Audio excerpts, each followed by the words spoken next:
This is episode 109 of the Secret Library podcast. My guest this week is Rebecca Makkai, and I'm really excited to share this episode with you. But first, a couple of announcements. One is that the Coffee Shop Writers Group is open for registration this week and will be open until June 30th at midnight. However, we are postponing the start time because I've gotten so much feedback from people who wanted to join saying, oh, I'm really wanting to do it, but I'm a little crazy until the fall, which, let's be honest, I am too. So we're going to push the start date of the program back to October, have it go the same amount of time, take a Christmas break, and then come back in 2019. So this will be a same length of the program starting in October. But anybody who signs up during this enrollment period before the end of June will get a free session with me. And then we will close enrollment on the 30th and then reopen for regular enrollment in September. I want to thank everybody who reached out about the question about transcripts, how people are feeling about having transcripts of the show. Basically, sounds like they're nice, but not an absolute necessity. And we didn't have enough people reach out saying, yes, I must have them. So I think we're going to pause on transcripts for now because they are a lot of work to complete. But looking forward to having them back in the future. If you want to be sort of a part of the board of directors of the show, so to speak, you can do so by supporting the show on Patreon at patreon.com/secretlibrary. And that's where a lot of this feedback on the transcripts has been coming from. Our little board sends me messages and answers questions about what do you want to see on the show, what's most important to you. And I'm really enjoying those conversations with everyone. So that is our announcement portion for this week. And now on with the interview. Rebecca Makkai is the Chicago-based author of the short story collection Music for Wartime, which appeared in 2015, and also of the novels The 100-Year House, which was the winner of the Chicago Writers Association Award, and The Borrower, a Booklist Top 10 debut, which has been translated into 8 languages. Her short fiction won a 2017 Pushcart Prize and was chosen for the Best American Short Stories for 4 consecutive years, 2008 through 2011. The recipient of a 2014 NEA Fellowship, Makkai is on the MFA faculty at Sierra Nevada College and has taught at the Iowa Writers Workshop, Tin House, at Northwestern University. And her latest novel, The Great Believers, is out now, and anyone who reads the New York Times will have seen it very recently on the front page of the book review, which was so exciting to see when that came out, because I just love this book. I really love this book. I loved talking to Rebecca about it, about the process of really diving deep into some very rich, intense, and complicated material, which wasn't the original source of the inspiration for the book. The Chicago AIDS crisis is very, very central in this novel, but it was not what she set out to write a novel about, as you will learn in this conversation, which was something I really enjoyed hearing about talking to her. So I think you're going to get a huge sense of what it takes to write a big book, a book with a lot of responsibility attached to it, and one she took very seriously. And this was just a beautiful conversation. It's a beautiful novel, and I'm delighted to share it with you. So here we are, speaking to Rebecca Makkai. Hey, Rebecca, thanks so much for coming on the show. Thank you. So we're going to talk about your third novel, The Great Believers, today, but the other 2 will be hovering in the area. So if that comes up, anything from that process, then I would love to bring those in. But the thing I felt most intensely when reading your book was finally, I have an answer to the question. This is something that people have been emailing me for a long time. I just finished A Little Life. What do I do now? What do I read now? And I feel like your book is the answer. I really do. It's like, it's not the same book at all, but it's sort of like it handles some of the issues and some of the friendships and the network, but it goes off in a completely different direction. So for that, I'm sure that everyone listening will have ears perked up, be like, what? Now I finally have something to follow that book with. But I want to focus on your book because it's a big book and it's an ambitious book. And I want to start with, where did the idea begin? Because it's quite different than your previous book too. Yeah. Oddly, because I think it gets talked about as a book about the AIDS epidemic in Chicago, which it very much is. But there's also this subplot of there's this guy, my main character is the acquisitions director for a small art gallery. And there's this plot line where he's trying to procure these 1920s sketches and paintings for the gallery.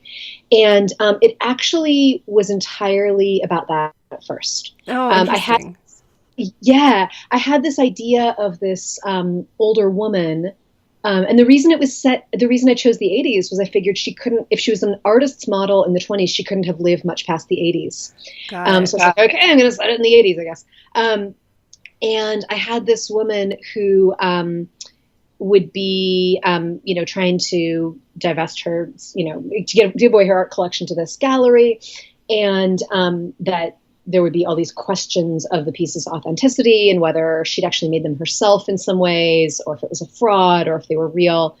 And so it really started with her, and I had all these ideas at first about how it was going to go back and forth between the 80s and the 20s. And as I was thinking more about this, this guy should be in contact with at the gallery, figured, actually it was just because in the 100-Year House, in my previous novel, I'd had a married straight couple that was fighting over art a lot. Uh-huh. And I was originally it was going to be this, this couple that actually owned a painting, and she was trying to tell them the painting was of her. There was some long story about that. And I was like, well, I don't want it to be the same, so I'll just make them a gay couple. And then I had a gay couple in the 80s. And I was like, well, okay. So AIDS might be sort of a subplot of the book. Maybe that's what's going on in his life, but meanwhile, we're getting all of her life too. And the gravity of the book just really shifted, partly as I did research, partly after I finished a short story for my short story collection that had to do with the AIDS epidemic in New York and the art world. And the research I did into that kind of led me to feel like this was really what I wanted to be writing about. It changed utterly. Definitely. And then Fiona, the sister of one of the main character's friends, who's lost to AIDS, how did she become like a weighty enough character that she gets a parallel plot line? Yeah, that was a totally different story. So I was writing along. It was really all going to be, so after it was going to be about the 20s, it was really going to be entirely about the mid 80s. It was going to be about Yale, this guy, and his group of friends. And Fiona showed up there as a really minor character. She showed up at this funeral that starts the book, although at that point the funeral was not for her brother. I didn't have that established yet. And hugs Yale, talks to him. And she showed up again at this kind of benefit party they're doing at a restaurant as someone who goes outside. He leaves the party crying, and she was there hugging him. And I wrote a detail that really hit me emotionally hard for some reason, which was that he's hugging her, and she has these long earrings that are in his face. And he's thinking she had lost a brother in that version, just not the same guy who died at the beginning of the book. Thinking about how her brother would always talk to her about how her earrings were going to get caught on something. And that, I felt I had a lot of emotional reaction to writing the book, and that hit me really hard for some reason. So she was just, becoming a little bit more active of a character. And I had this major crisis of confidence about 150 pages into the book. I worried throughout about appropriation, whether my writing could be seen as appropriative in some ways. And writing only from Yale's point of view, even though it's third person, felt too much like ventriloquism. It felt like I was trying to represent this era that I was a kid, I'm not a gay man, really felt like I was trying to kind of own his voice in the book, which had never been my intention. And I really freaked out about it. And then I felt like, what might help me would be to introduce a second voice, someone who maybe is more like me, or at least is really different from Yale. And Fiona was the one who seemed the most logical for that. And I can't remember at what point I settled on this being 30 years later, but I think that was part of, maybe making her a bit more like me as well, having this contemporary skew on things. So it was weird because it was a choice born out of cowardice in many ways, like of, freaking out and backing. But that was the reason to try it. The reason I kept it is that it really worked for me. Suddenly I had this span of 30 years. I love thinking about the passage of time in my writing. Suddenly I had sort of a stereophonic or stereoscopic, I guess is what I mean, novel with multiple viewpoints. And I was able to do things with those jumps in time that made going back to just 1985 feel like it would be claustrophobic, actually. The other thing that I notice is that there is this sort of suspense created. I mean, obviously, Fiona is looking for an estranged daughter. So there's tension in that narrative inside of the sort of 2015 narrative. But even so, she encounters characters that are from the 1985 to early 90s narrative that they make little aside comments referencing things that you haven't yet discovered as the reader. Like, oh, there's a story there was one line. I was like, what is it? I've got to know. And there's a way that creates suspense, which I think is really fascinating. This question of, how do we use suspense when there's literary fiction being written? And it's definitely achieved really effectively here. Right. I think about this a lot. I teach teach a ton of writing classes for all different levels. And we talk a lot about momentum, if not suspense, right? And talking about like this is super wonky, but either you are creating suspense, which is questions about the future, like what is going to happen. Or you're creating mystery, which is questions about the past, like what already happened here. So, Inspector Clouseau comes upon the body and what already happened here. Or you're creating questions about the present, which I guess would be intrigue. Like who is this person we're talking to right now? Why is this man standing on the street corner in the rain, holding a dictionary and crying, and intrigue can only get you so far. Like, I think it tends to get us into the beginning of a story. Something's going on here that we don't quite understand yet. But if that goes on too long, we'll get really annoyed. But definitely, in the 1985 sections, I'm really working with suspense, especially as we start to worry about Yale and whether he might have the virus and various other people. But in the 2015 section, I was working both directions. I was working with suspense, she's trying to track down this daughter who might be in danger or not, and also working with mystery of, these clues about what's already happened, what happened in 1985, what happened in the intervening 30 years. And, my characters already know. I don't have a detective character. We're the ones who are waiting to find out. You do have a private investigator, though. Oh, that's true. That's true. He's more focused on the suspense part. He's not, he's looking for the missing daughter, not trying to find out what happens to everyone in the 80s. Right. True. That would be an interesting kind of detective. It's more like a historian. Right. I love those distinctions. And I think that really does break down how many levels of satisfaction there are, because you're waiting to find out what Fiona discovers, but you're also wondering where she's coming from. And there are these I wondered about these intricate links that happen. Like there's somebody, I don't want to give everything away, but there's somebody who works with the main character who has a connection to the story in the 2015 section.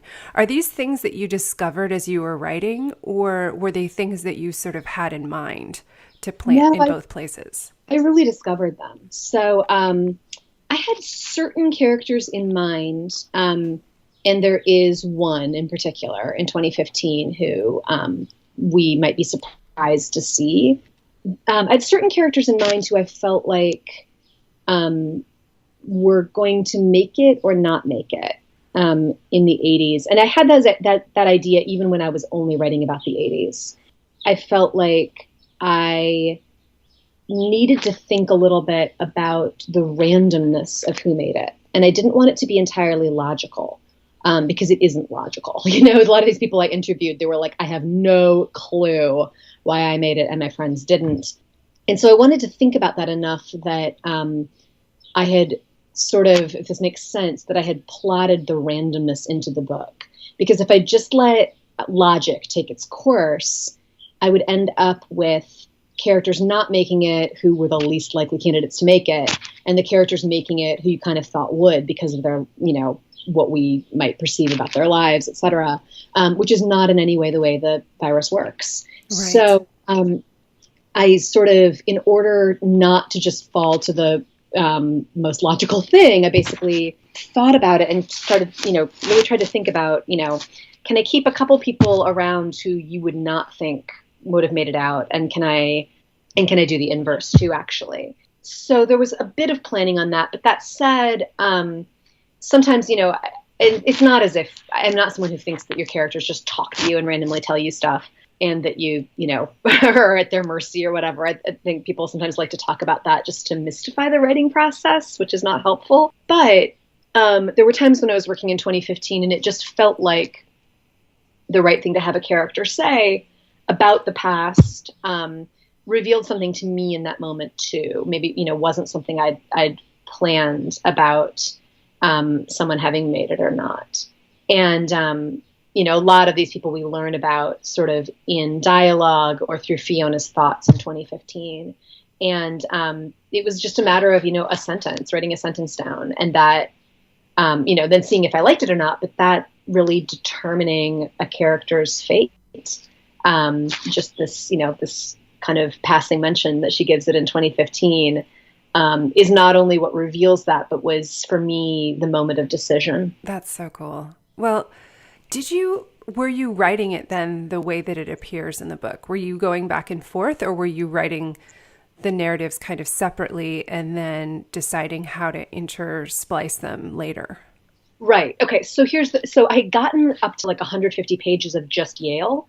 And I was staying at Yaddo at the artist colony in upstate New York. And I'm having this whole crisis of confidence in this like tiny garret room garage. Which one means cutting someone's head off and which one means a cute room? I can never remember that one. Anyway, it was a cute room. Garret is the room. Okay. Yeah. No one's head was being cut off. So I was in this tiny cute room that also was totally haunted, and it was where Sylvia Plath had written her first collection. It was like this, you know, no pressure. Yeah, no, right? And this creepy haunted ass Yaddo room.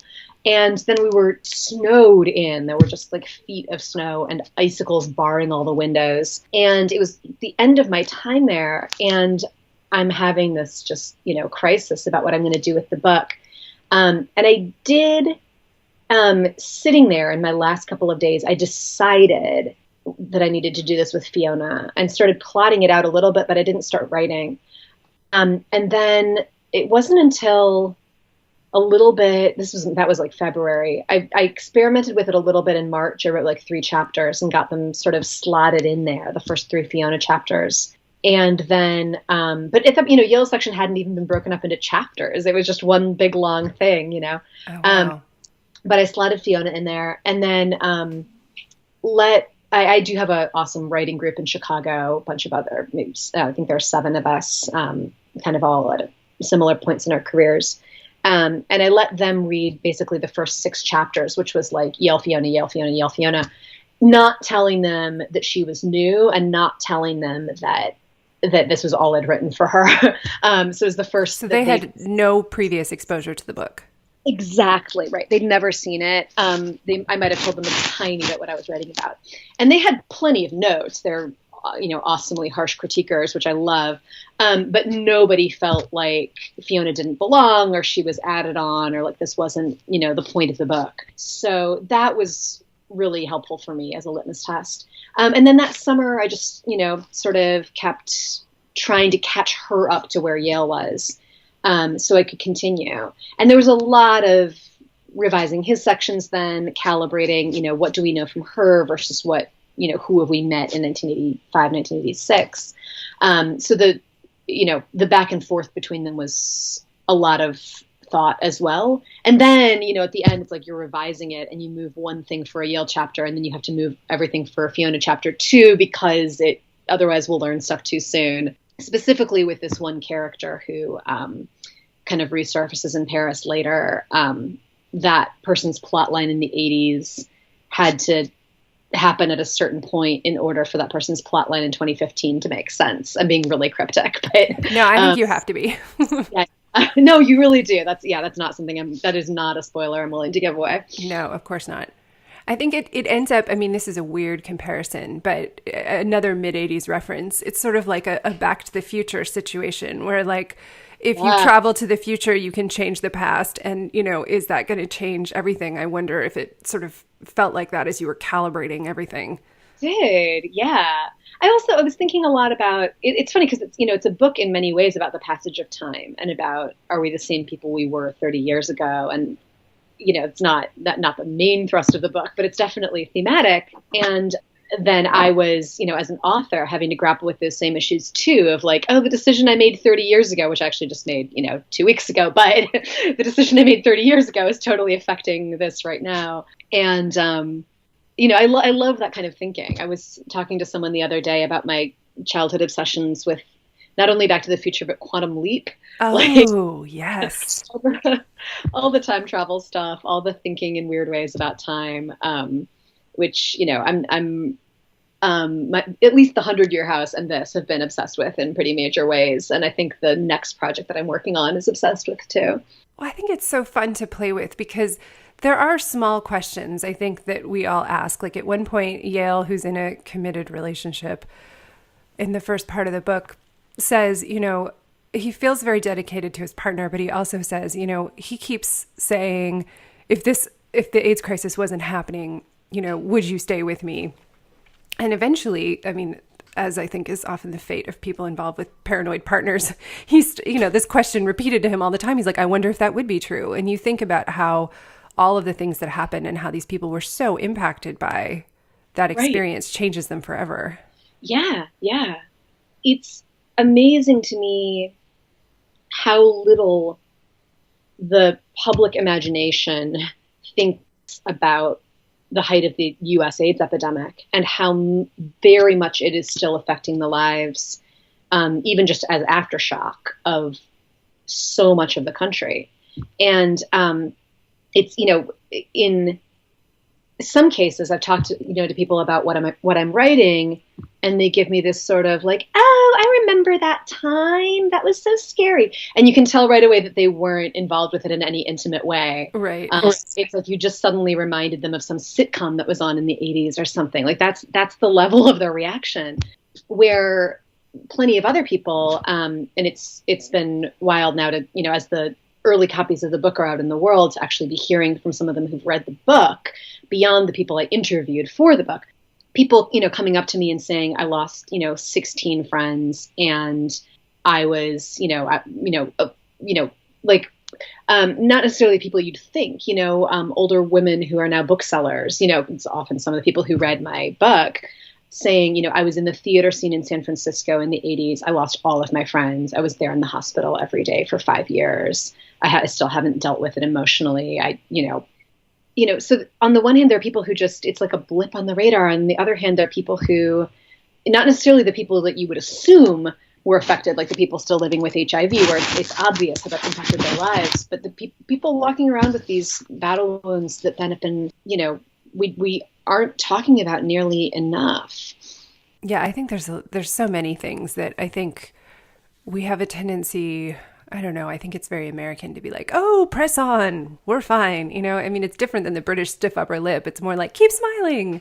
Yeah, it is. We found the one part where he says, oh, we're never going to find a cure. This sense of when they were talking about at one point about whether or not the bathhouses should stay open, and, this sort of, don't let that shame us away. We've had this place that's been happy, but now there's this problem, and what do we do? And this sort of lack of confidence in finding a cure.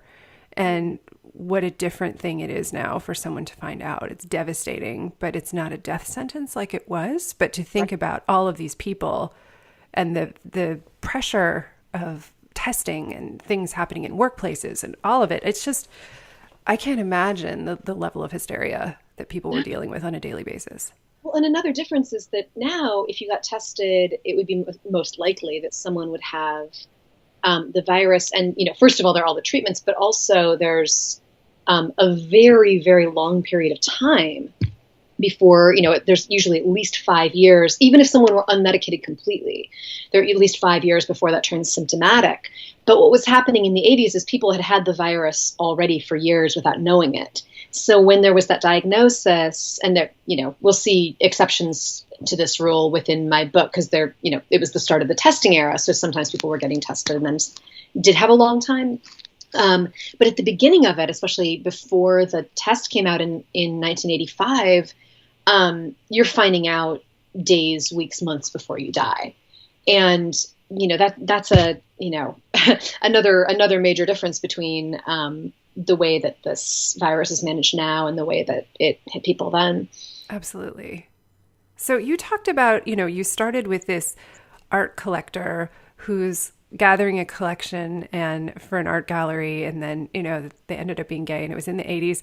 And so you kind of backed into this. So at the point when you realized that this was going to be a big process, can you talk a bit about the research that you did? Because you thank a lot of people in the acknowledgments about all of the people that were involved. And I'm wondering if you can share, because I think sometimes, people do start writing a book and then realize that there's a big thing in it that they weren't necessarily signing up, like, I am going to write a book about the AIDS crisis, which would probably terrify anybody out of doing it in the first place. Yeah. So how did you sort of grapple with that and start to attack that topic or open up to that topic once it was there? Right. I mean, I think, first of all, almost every novel that you write should involve scads and scads of research. That, you should be, I've read so many books that were ruined for me by a lack of research. When someone's talking about something that they really, the number of times, this is a random pet peeve, the number of times in books that people have performed CPR on someone whose heart had never stopped. Like, they're performing CPR on a living person. Could kill someone, actually, by giving chest compressions on someone who's choking, and someone does CPR on them, which is something I saw in a book by a major award-winning author. And you're like, did you not think to just have one person look at this? I think that is maddening. I see it a lot in television as well. And they're usually really small things that are so easy to fix. Yes, yeah. I mean, mine is when photographers, because I studied photography, sit there, they take a lens off their camera and just sit there staring off into space. And I'm like, the dust! Don't let the dust in! Or they're developing, in the 70s movies, they're developing photographs with the window open. And I'm like, all that paper is ruined. Yeah. Those photographs are black. Mm-hmm. So those are my pet peeves.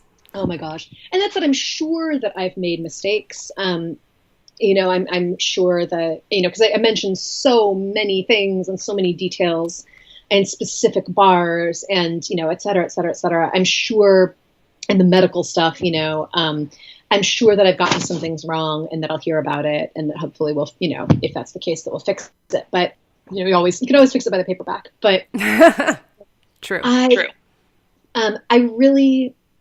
It was especially important for me to get this right because of the topic. And because there are people around who remember this, very well. It's not like I'm writing about the 1880s and no one's really, some people know, but it's not like I was there and you weren't, right? And I mean, I was around in the 80s, but I was mostly, playing with dinosaurs, I think, at the time when this takes place. So I started off thinking that I was going to be able to go to the library and just to get started, do a lot of research on the AIDS epidemic in Chicago. Turns out, Chicago, you'd think third biggest city in the U.S. was and is. There's basically nothing out there in book or film form about Chicago. It's not even in the index of a lot of books about the histories of AIDS. It's all New York, San Francisco, LA. It might be Paris and London. it hit Chicago really hard. But I was expecting there to be like maybe 10, 15 published books, AIDS in Chicago, something like that. And there just weren't. There are several wonderful things, and I mentioned them in my acknowledgments. There's someone that I was working with, a nurse, had been a charge nurse on the main AIDS unit here in Chicago, published a graphic memoir that came out kind of as I was doing my research. And there are plenty of online accounts. I managed to watch one short documentary about the founder of ACT UP in Chicago. So I don't mean to say that there was nothing. And people, a few people have done a lot of the heavy lifting on recording LGBTQ Chicago history in various forms. But I was expecting, like actual, I don't know, doctoral dissertations that got published, major books, and I wasn't finding it. So I did a lot at first online, finding direct firsthand accounts. I also went to the Harold Washington Library in downtown Chicago, and they have on file every back issue of a weekly paper called the Windy City Times that still is the main gay weekly in Chicago. And fortuitously, that paper had started in 1985. So I was able to I sat there and read every frickin' personal ad, every bar ad, every article, every op-ed, every whatever from 1985 to 1992. It was really interesting because you'd follow these little plot lines of like, some bar that some bar out in a suburb that the police were trying to close, and then you'd follow the story week by week, and you get to see what happened. So there was that, and then I also started sending out the bat signal on Facebook. I have a lot of gay friends, and I do have some friends who are HIV positive, but the problem was those weren't people who could necessarily tell me about Chicago in the 80s. Right. I have friends who are HIV positive who live in other cities. I have gay friends who are my age here in Chicago, which is just too young. So, I just started trying to get closer and closer and closer to, were you here in Boys Town in the 80s and out enough to tell me some of what was going on? And it took usually a couple of degrees of separation. Like someone I went to grad school with would introduce me to her friend from college. And I'd sit down with him, and he, moved to the city and came out in 1992. But he could tell me a lot of stuff. But then for that guy, I'm saying, who should I talk to next? And he's introducing me to a couple of other people, one of whom has been positive since 1982, didn't live in Chicago, lived in Indianapolis, so right. He's kind of this finding all these trailheads, and trying to follow these trails. And, the whole time my unicorn that I was chasing was, could I find one person who is, has been positive since the early to mid 80s and lived in Chicago and was out. And by the end, I finally talked to one person, and is still alive. I mean, to be honest, that's like, when you're talking about someone who's been positive since the early 80s, that's the issue, right? Yeah, that's amazing. Yeah. So I finally was able to sit down with this one guy who, it was actually late enough in my research that I just wanted to hear his own stories. I didn't have as many questions for him anymore because they'd been filled in many other ways. But this guy who'd been a major ACT UP activist who was just absolutely lovely. And he brought with him, we're sitting in this kind of corner booth in a restaurant during very quiet hours. It was like 3 p.m. in this restaurant. And he brought a scrapbook with him. And he opened it up. And this is something that I wrote into Fiona's story, but he opened it up, and he hadn't opened it in a long time, and all of these funeral bulletins fell out all over the table. And then he was trying to sort them back out into the right order, and he was like telling me, I mean, it was just, I just felt, in so many cases, felt so completely honored that people were willing to share these stories with me, having never met me before, and just going on the word of one friend who's saying, yeah, she seems okay, letting me into their homes in many cases because people didn't want to talk about this stuff in public.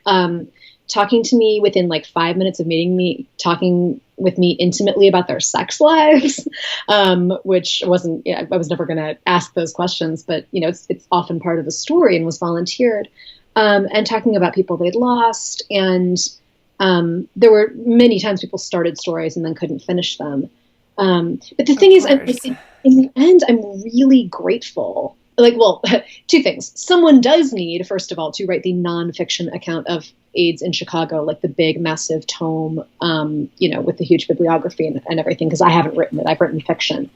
But that said, on this, I guess on maybe a selfish level, I am grateful that stuff wasn't there readily available for me to hide behind and to feel like I can just go through this book and highlight everything, because this forced me to get out there and do the legwork. And it ended up being emotional research in many ways rather than just logistical research. And also I'm hearing details about the stickiness of the floor of a certain bar, which is not something that you're going to get out of a book, presumably.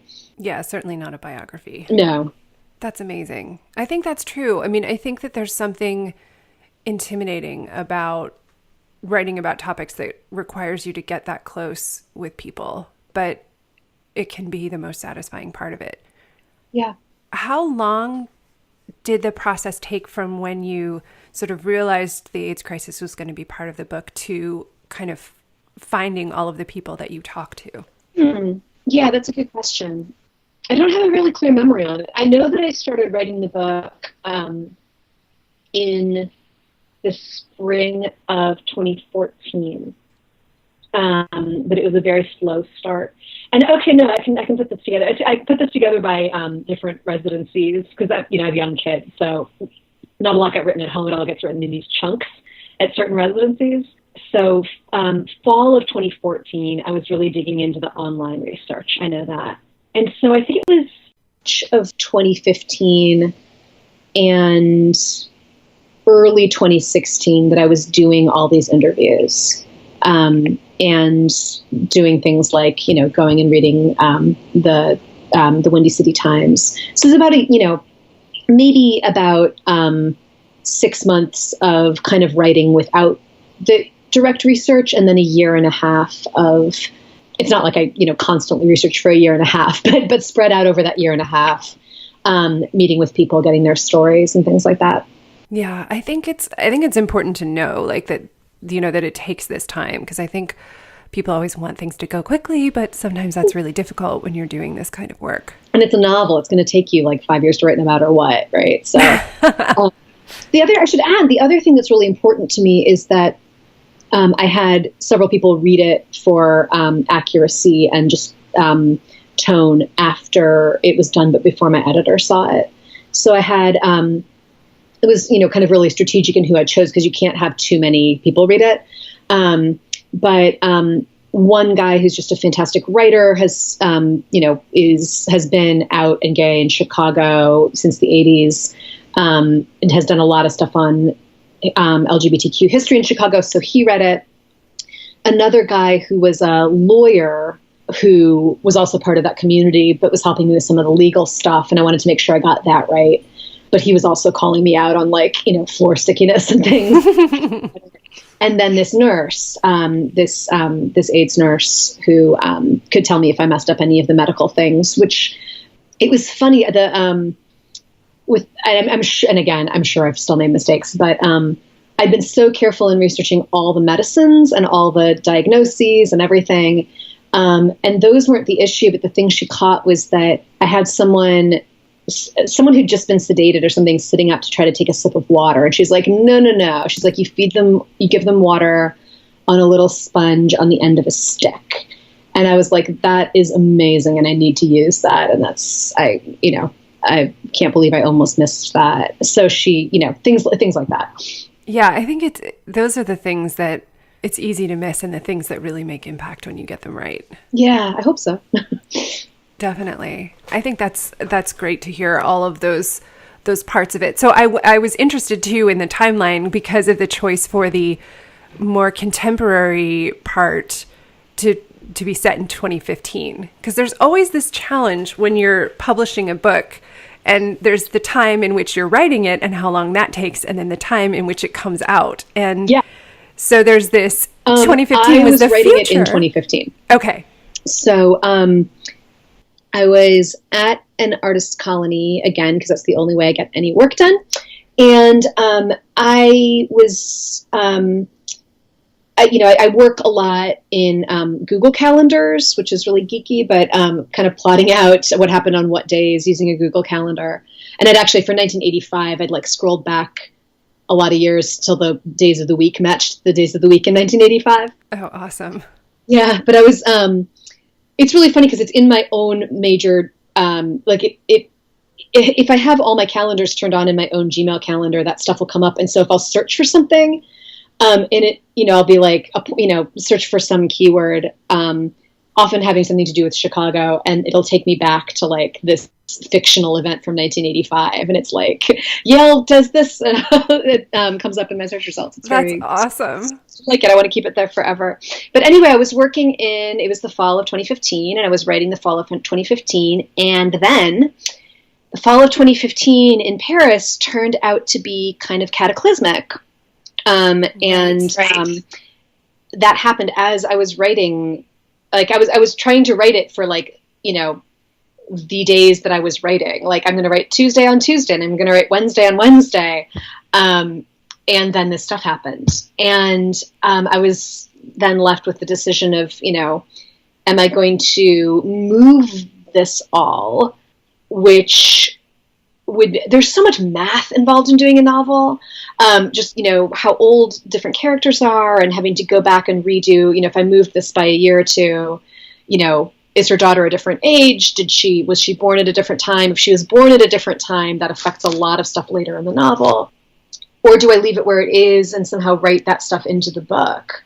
And, it's not a major spoiler, but ultimately, decided to write it into the book, and also decided not to let people know what month it was where we were in Paris, or That's even right. what season it was, so that it doesn't feel like, heavy-handed dramatic irony coming at you the whole time. Like, this thing is coming, so that it could actually be a bit of a surprise. That's intense, because a lot of people have talked about this, like writing in the very recent past. It's like if you write about the 80s, like there's all of these crazy things that happen, but we have some distance and can kind of get our minds around it. But in that, if you're writing Tuesday on Tuesday, it's like you're flying without a net a little bit. And like anything that happens today could be something that needs to be included, and who knows if that's going to happen.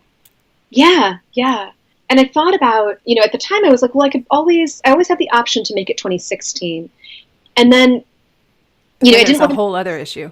Right, exactly, yeah. I didn't want to make it sooner, because then her daughter would be too young, and that was going to mess stuff up. But 2016, first of all, there was flooding in Paris in the spring of 2016. And then I was like, they're talking politics the entire time if it's 2016. It's about, because about other things. So I'm happy that I left it where it was. Yeah, exactly. I feel like 2015, 2016, it's like there are all these things that are still with us. And right. It's like, what else can you think about if you get past 2015? There's too much. Exactly. That's so, you're like, I have one big issue in this book. I don't need, a whole other one. That was it. It was like, are you kidding me? Like, oh, now it's a book about terrorist attacks too? Awesome. But it's fairly minor, in the background. It's not, it makes some things happen, but it's not, I think it's clear even when you're reading it, like this is not going to take over the book. Right. So then you came to the end of it, and now it's out in the world. How are you feeling about sort of releasing it? I think I feel good. This is my fourth book, and so I've been through the ups and downs of this before, definitely. It's always really exciting, and it's really exciting. The best part of it always is, hearing from people who really connected with the book. And I think in this case, that's going to matter a lot more to me than with some of my previous books. That it's not like they were, glib or anything, but they weren't necessarily getting, the emotional depth that this one has. And so I am excited to hear from people who have read it and want to talk about their own experiences. So that's very exciting. You're always facing the fact that there are going to be wonderful and really humiliating things that happen when you publish a book. It's inevitable. People, some people aren't going to like it, and also, you'll do events that no one shows up for, and all those things. But so far the response has been really wonderful. The early reviews, the pre-publication reviews have been kind of everything I would have dreamed of, and I feel like there's a lot of good buzz around the book, which is great. I'm just, trying to, I don't know. It's also this weird period of like, I have to get everything else off my plate. So I have to like empty my inbox and all these other things that have nothing to do with the book so that I can go on tour without stuff hanging over my head. So that's never fun. But yeah, no, I'm ready for it to be out in the world. I'm very excited for it. Yeah, it's a really good book, I have to say. Oh, thanks. Yeah. And then you're already working on your next one. Yeah, I'm working on it mentally. Got it. I've written maybe 5 pages of it, and hopefully as I clear everything else off my plate, like that's going to happen.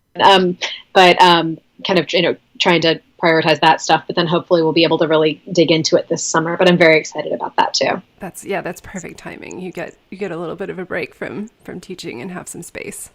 Yeah, and it's also, I think it's really important to be working on your next project when your book comes out, so that anything negative that happens or anything disappointing where it's like, oh, well, it didn't do this or whatever, someone just said something mean about it, you can be like, oh, well, yeah, that was my last book. Now I'm working on my new book, and it's going to be so much better. And then you've got a whole new calendar in your Google Calendar to populate. Oh, definitely. That's so great. Well, I'm so glad we had time to talk about it, and I know everyone's going to love it. So thank you so much for coming on, Rebecca. Thank you. Really appreciate it. Thank you so much for listening to the Secret Library podcast. We hope you've enjoyed this week's show. You can keep the conversation going by leaving a comment in the show notes at secretlibrarypodcast.com, or visit us on Facebook at facebook.com/secretlibrarypodcast. You can also connect directly with me on Twitter or Instagram, where I'm Caro Donahue. That's at CaroDonahue. I look forward to chatting with you there. See you next week. Until then, happy writing.